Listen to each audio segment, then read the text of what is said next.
Well, today's episode, we're going to be, of course, not only be talking about AEW Dynamite. As you know, we got certain things that were taking place, such as, of course, the IWGP United States title being on the line.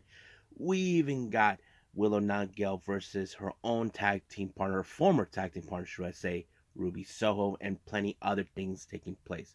But, first things first, we got one much of the recent events by ICW No Holds Barred with Volume 43, and of course we got the latest MLW Underground event. They're preparing for the next big event, War Chambers. That's going to be an interesting thing. We're going to find out who will be involved in War Chambers. But also we got some news updates to tell about what's been going on in the world of pro wrestling, like such as what matches are being booked as we speak, what events are coming up, what injuries or whatever, with the whole enchilada. So, let's get ready for another episode of the Deleted Wrestle Zone. Are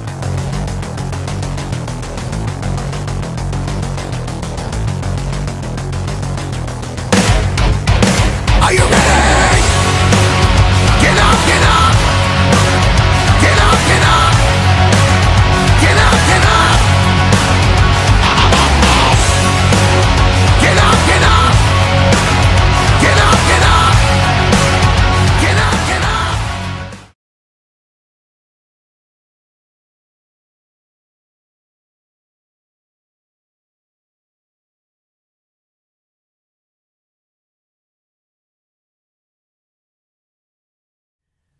Welcome everybody to the Deleted Wrestle Zone, all things that is pro wrestling with AEW, NXT, New Japan Pro Wrestling, Impact Wrestling, the National Wrestling Alliance, various promotions, wrestlers, matches, and championships. I am your host, Gerard here. So, let's begin with ICW No Holds Barred with Volume 43. This recently took place on the 11th of March, earlier this month as we speak. This one opened up with, of course, the ICW American Deathmatch Championship. Brandon Kirk defends it against AKIRA. Now, I wasn't expecting this match to go open up with the title, but I think we're seeing a different shift change with the character-wise when it comes to Brandon Kirk. Now, have you guys ever seen ICW? Brandon Kirk was the most hated person on the entire roster. Everybody always says this to him: fuck the Kirks. They've always been saying that the entire time. However, in this particular match, they reverted back to he and his wife of somewhat reverted back to their old ways now that Brandon Kirk is the ICW American Deathmatch Champion. But it was, of course, the Cyclone Driver that put away AKIRA to ensure Brandon Kirk retained the title.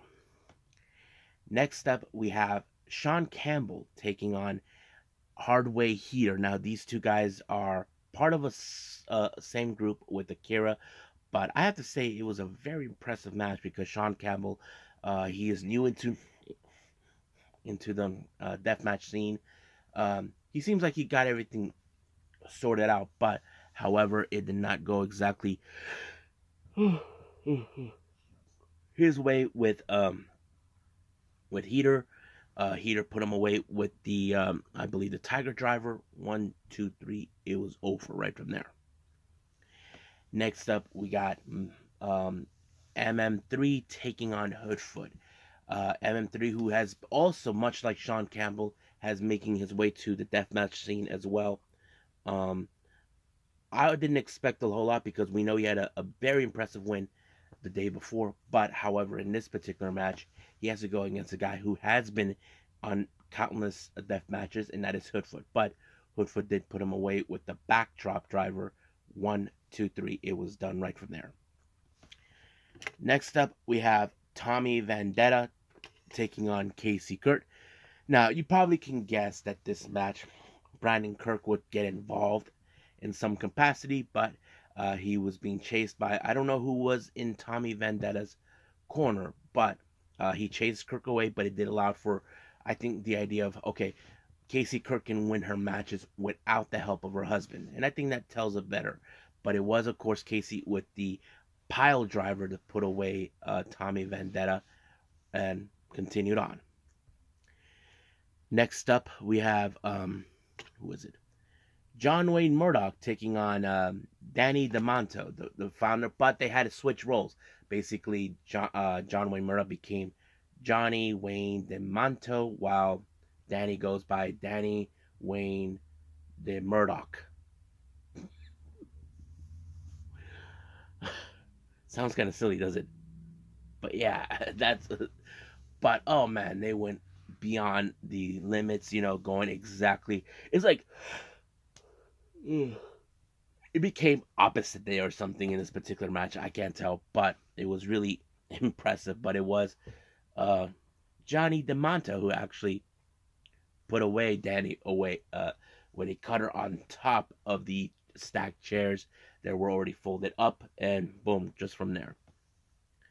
Next up, we got the Battle of the Haas. Two guys who came from the same academy together from H2O, and they were tag champions and tag partners, but they're not afraid to push themselves to their limits, and apparently this one is a rubber match series between them.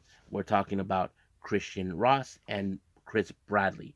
Now, as I said before, these two guys are tag partners, but they're not afraid to push each other to their limits, and I think that is a pretty good match. But it was, of course, Chris Bradley with the Death Valley Driver onto Ross to pick up the win.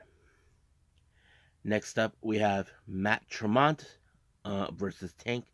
This was a much brutal match between them. I mean, Tank, he was brutalizing Tremont as much as possible, but it was, of course, a schoolboy by Matt Tremont that allowed him to win the match. So I thought it was a pretty good one, Matt Tremont being the finisher.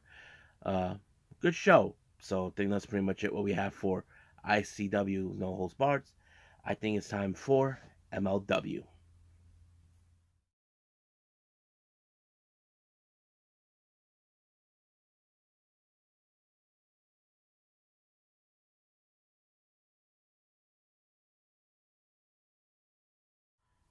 Okay, MLW Underground Wrestling.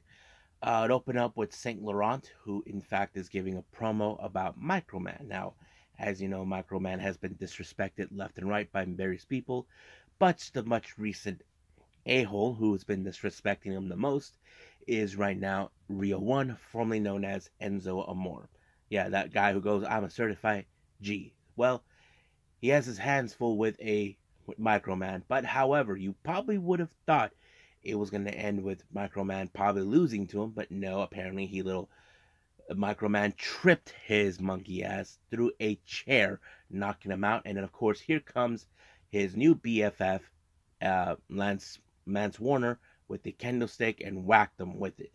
Basically knocked him out cold. But luckily, Microman actually picked up the win, and of course, he celebrated his victory with Laurent, but also with Mance Warner when he brought a couple of light beers to have a little fun. So, but the best part is Rio One had to be taken out on a carried out stretcher or something like that. I don't know what it was, but it was just too hilarious. But I'm sure he's going to be so embarrassed that he lost to Microman.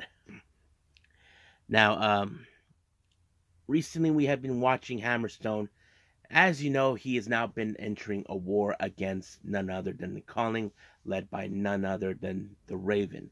Now, Raven, as you know, has been making headways when he introduced his new group with RSP and AKIRA. Well, apparently now Hammerstone is entering a war with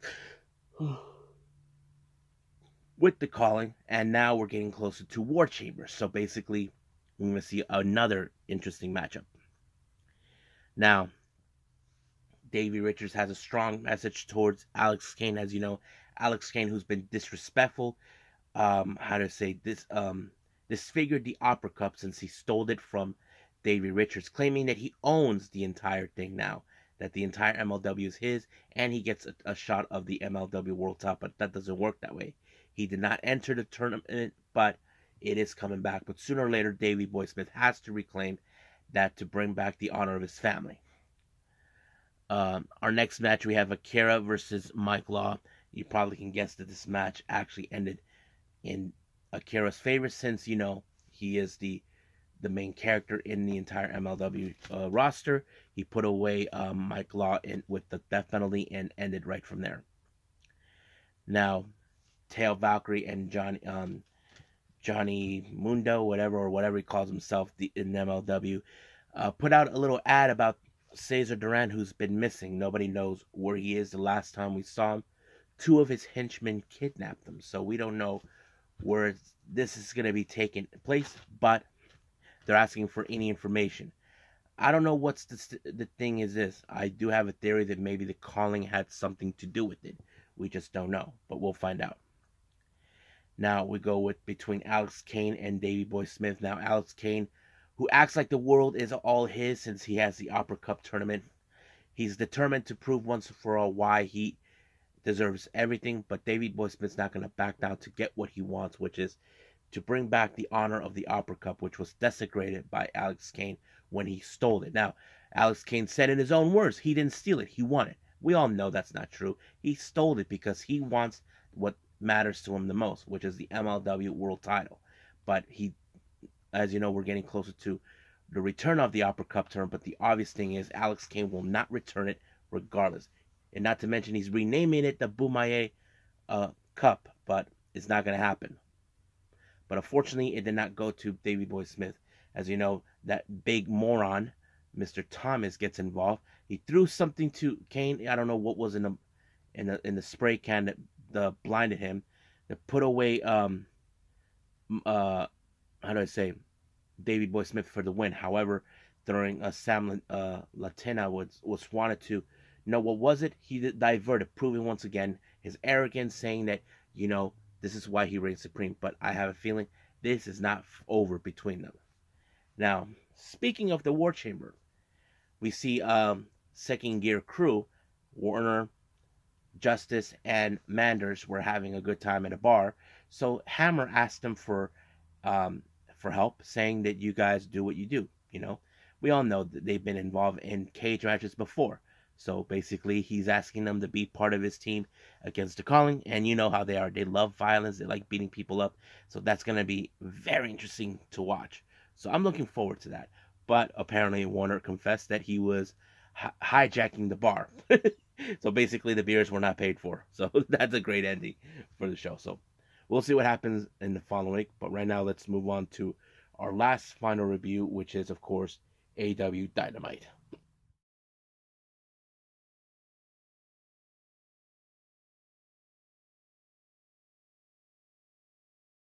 Okay, so AEW Dynamite opened up with Jungle Boy taking on Matt Hardy. Now, you probably can tell there is no storyline to tell on this one, but as you know, Jungle Boy did help, had a bit of a feud with Matt Hardy since he teamed up with Hook. But however, this match did showed a little bit of the involvement with Ethan Page getting even with Hook. But however, Hook did show up to deal with Ethan Page, but you probably can guess this match did fall into favor with Jungle Boy in order to win. However, MJF decided to rain on his parade. So MJF had this interesting promo talking about how Jungle Hook accused him, saying he had it is easy. I mean, it's more like he's telling him that how dare him say things like that about him. He said he would have been on his side if he was smart enough. But however, of course, Jungle Boy will never take things a lot easy. He'd rather go the hard way, knowing that he has to earn his place.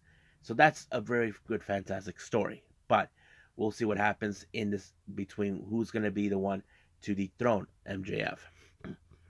Now, as you know, recently we saw what happened last week with the Bucks being attacked. What's his name? Don Callis, had to admit, yes, this is what happened between Hangman Page. So basically, it was more like, okay, maybe Don Callis screwed up because he was more concerned for the well-being of Kenny. But that's what it was. But however, we did see Don Callis, had a little chat with Hangman, tried to apologize for what happened, but unfortunately, they were viciously attacked by the Blackpool Combat Club. But also at the process, you see a part where Don actually was bleeding. Apparently, it was told that That in reality, that's what happened. So they sent him to the hospital to get stitched up. Now, um, we did see a little segment, as you know, Matt Menard and Angela Parker were trying to convince the Acclaim to take their side, but of course they're just going along with the ride to do what they want. I don't know, it's like they're trying to play games with them. I don't know, but it's kind of interesting. It's almost similar with Hangman during the Being the Elite, where the Dark Order were trying to convince them to join them. So that kind of almost feels like it, you know what I mean? But yeah. Now, our next match, we have Dalton Castle and the boys taking on the Blackpool Combat Club, but this was not an actual match. It was an attack prior before the bell rings. They were beating up everyone. Not to mention, what's his name? Claudio Castagnoli was dealing with one person, that is Bretton Bate, which is one of the boys. Bretton actually was the one who took the fall. It kind of went into the Blackpool Combat Club making a statement, trying to say they run things now in AEW. So that sets the little message. Now, the IWGP United States Heavyweight title was placed on the line. This thing began back in Wrestle Kingdom 17 on January 4th. If you remember, Kenny Omega defeated Will Ospreay for this title, but however, Jeff Cobb had his sights on this title the day after during New Year's Bash. And you probably would have thought, but Jeff Cobb, who already has his sights set, felt that Kenny was ducking him the entire time, so this match absolutely happened. But the obvious thing is, will Jeff Cobb win this match and bring it home to New Japan, but more specifically the United Empire, or will Kenny retain the title? But however, what is Kenny's mindset is going? Tony Schiavone had to tell Kenny what took place, what transpired with Dawn in the hands of the Blackpool Combat Club. I'm sure that Tony did it in order to fire him up, because he knows the odds are the stack is against him, knowing that he doesn't have Don Callis by his corner. And I think that sets it all. But Kenny has never faced anybody like Jeff Cobb, and I think that tells us, okay, he has to find a way to get through it. He did say he mostly adapts to new situations, which he did. He did apply the one-wink angel on Jeff Cobb to retain the match. But I also want to make a note on this one. I don't know if you guys noticed. Yes, they played the Devil's Sky, one of Kenny's entrances that he used back in New Japan. I'm just happy they played that. However, the post-match was coming to end when Blackpool Combat Club, who wanted to finish Kenny off last week, however, it didn't happen. Brian Anderson shows up, who we thought was going to help Kenny. It was all a vicious ambush. Nobody was there to help him. Brandon Cutler, Michael Nakasawa tried to help, but they were no good, neither the security team. So they left Kenny laying there in the middle of the ring. But now it's becoming clear that the Blackpool Combat Club has become the bigger threat. Now, the Ass Boys, as you know, they will not face FTR, but when FTR gave them an offer they knew they couldn't refuse, they took it. They say they showed no respect with them at all, because I always believe that the Ass Boys were jealous of FTR, of their success, knowing that they had reached the highest peak of their career. And Ass Boys felt that it should have been them, and they said they would stop at nothing to ensure that FTR are gone out of AEW forever. And I'm sure that's what they're planning to do. So we'll see what happens next week, because remember, they do have a win over them. Will history repeat itself? Well, we'll just have to find out. Now, the international title has been on the line between the Butcher versus Orange Cassidy, but the Blade decided to give the Butcher a helping hand by softening up Cassidy, Orange. But I thought it was like an impressive way to try to, make sure that this match falls favor to Butcher. But of course, the referee took out the Blade when everything was not going their way. So it was a pretty good match to tell the story. Okay, Butcher, who is a big individual, will do whatever it takes to destroy Orange Cassidy. But of course, some point, Blade shows up. Then the best friends give him the helping hand. They even took out the Butcher, but I don't think Orange Cassidy knew what happened, so he applied the beach break, and it was over right from there. Now, as you know, what we saw last Friday, Taya Valkyrie decided to disobey the cease and desist order by Smart Mark Sterling to forbade her from using the Road to Valhalla, which is a move that Taya Valkyrie has been using a lot longer. However, if she does the move one last time, they're going to sue her for it. I'm sure Taya Valkyrie has something up her sleeve because she doesn't care what they think. I'm sure if she had a much better attorney than Smart Mark Sterling, Sterling would lose. So basically that could take place. But if she does it this time on the upcoming Rampage show, well, we'll see how that turns out for them. Next match, we have Willow Nightingale versus Ruby Soho. Now, these two were tag partners until Ruby Soho decided to accept the Outcast. As you know, the Outcasts were declared like they did not want them to be at AEW and all that sort of thing. But that tells it all. But, however, we know that the Outcasts were going to get themselves involved in this particular match, no matter what was going to happen. But Ruby Soho stole the win when she rolled up Willow and used the ropes in her advantage. But, of course, that didn't end there. They decided to beat up Willow Nightingale, but Riho and Sky Blue came for the save. But Jamie Hayter shows up for a helping hand. But I don't know what's going to happen because we did see how Jamie Hayter was concerned for the well-being of Riho since she is going to face her this coming Wednesday. Now, I don't know if they those two will get along because I'm sure there's going to be another team that will not agree with being on the side of Britt Baker and Jamie Hayter. So that kind of sets it all. But we'll see what happens then. Now, our main event features Adam Cole versus Daniel Garcia. Now, Garcia interrupted the week before about, his return. Daniel Garcia felt, hey, you were gone. I'm the bigger star than you. So basically, the words that came out of Adam Cole's mouth kind of said something to Daniel Garcia that he's going to show him why he's the best. Because as you know, Daniel Garcia claims that he is. But the one thing that I did like about this match is how Garcia was using the every method possible to take out Adam Cole, more specifically trying to take out his head. As you know, that was the primary goal that Garcia tried. But it only took the Panama Sunrise, and then finally, boom, taking him out. 1, 2, 3, it was over. He finally got his win. After 9 months, he's been out of action. And of course, to celebrate the moment is his girlfriend, Britt Baker. But I don't know exactly. I had this chill about when Jericho shows up in the post-match. I wouldn't be surprised that we will see a rivalry between both Chris Jericho and Adam Cole. That would be a killer storyline. I think for Jericho, he says that sports entertainers are the far more best wrestlers than pro wrestlers. So I think that tells us another story. But if that comes to pass, I'm all for it to see it. So that's pretty much it with AEW Dynamite. So let's move on with some news updates.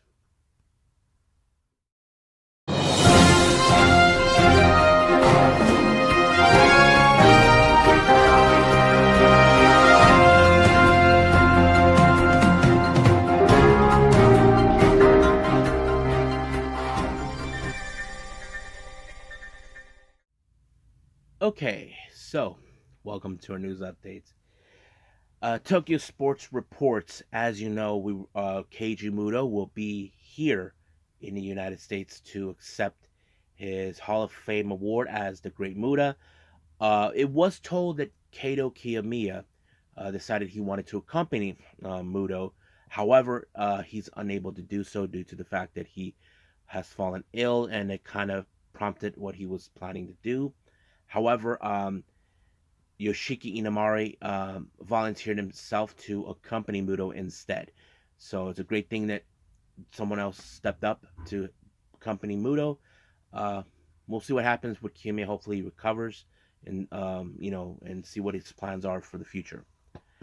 A very interesting talk. Now, if you guys remember clearly, SANADA made the choice to leave LIJ due to the fact that he felt that if he stayed with LIJ, that this was mostly going to shine with Naito. However, Shingo Takagi had a different, how do I say, point of view of what he thought.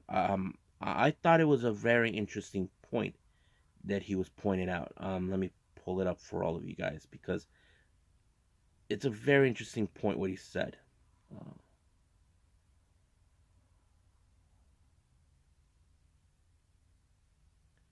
Okay, so this is what Shingo said.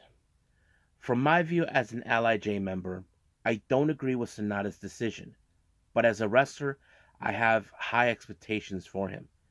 Taking action is high risk, high reward. If he use this as an opportunity to rise to the top, will congratulate him. So basically, it's a matter of disagreeing or disagreement because, Naito said, that he felt that he wouldn't shine outside of LIJ. However, SANADA does have his own words, what he said about this. This is what he had to say.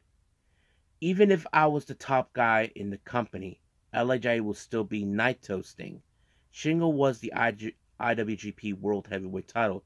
He won the MVP award, but even then, LIJ was still seen as Naito's faction. At best, the same thing would happen to me. So, basically, what he's saying is that all the accomplishments that they have done in LIJ go straight to Naito. So, it's more like he's saying all the credit will go to Naito, not to Shingo, not to SANADA. I'm not sure if Evil felt the same way. I mean, I would have liked to hear Evil's opinion because we all know why he left. If that was the case, then it would make sense why SANADA made this choice to leave.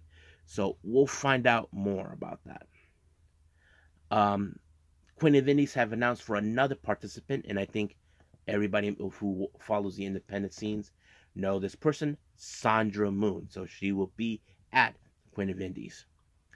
A match has been announced for Black Label Pro for the Square Circle Expo, and this one is for the Black Label Pro Midwest Championship. We have the challenger Gangrel taking on Joshua Bishop. House of Glory also set up another title match for the final hour show for the Cruiserweight title. Mighty Monte will defend it against Ichiban. GCW updates. The World on Lucha has announced for an upcoming match on the 1st of April, which is going to be a Lucha Libre Scramble, Expect the Unexpected match. I'm kind of digging the name. For the Indie Hall of Fame, as you know, it was announced that Excalibur has now been inducted. However, it was announced that Orange Cassidy will be inducting Excalibur into the Hall of Fame. So I thought it was going to be great. I wouldn't be surprised if he says, Excalibur, whatever. I would be laughing my butt off if that happens. Now, as you know, recently I talked about the Yoshi promotion, Diana. They have crowned brand new tag champions, Kaori Yoneyama and Kao Kobayashi. Apparently, another title exchange in a much recent event that took place on the 29th of March. We have brand new Diana Tag Team Champions, and that is, of course, Tai Hamna and Maika Ozaki. So they defeated Yoneyama and Kobayashi for those titles. Another inductee for the WWE Hall of Fame for this year, and it's, of course, the late Tim White. If you guys know who Tim White is, Tim White was a referee with WWE for a long time until he left.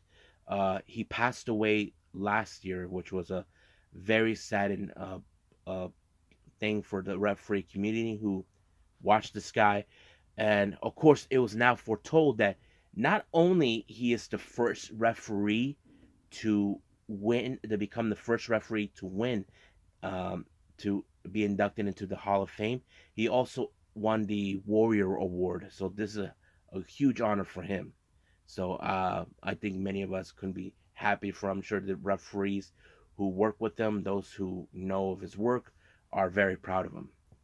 Now, for our final update, I want to give congrats Dakota Runnels. If you guys don't know who Dakota Runnels is, that is the daughter of Dustin Rhodes and his ex-wife Terry Runnels, who you may remember from WWE, and the granddaughter of the late American Dream Dusty Rhodes.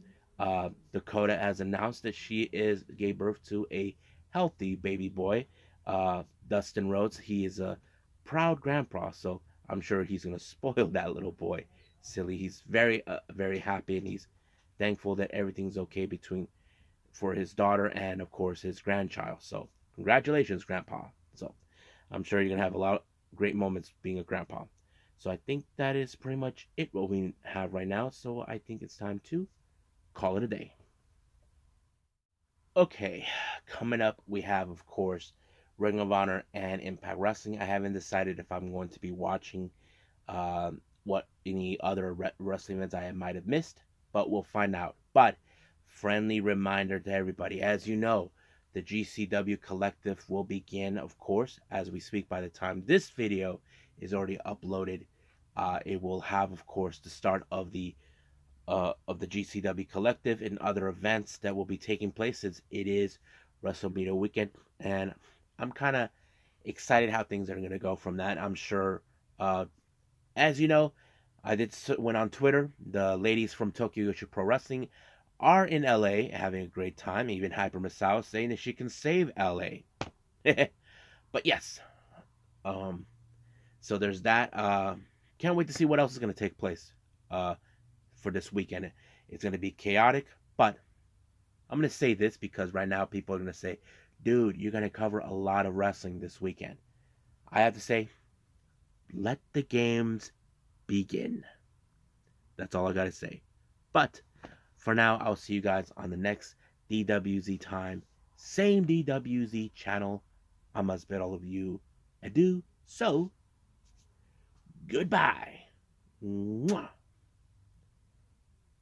And have a nice day. Bang.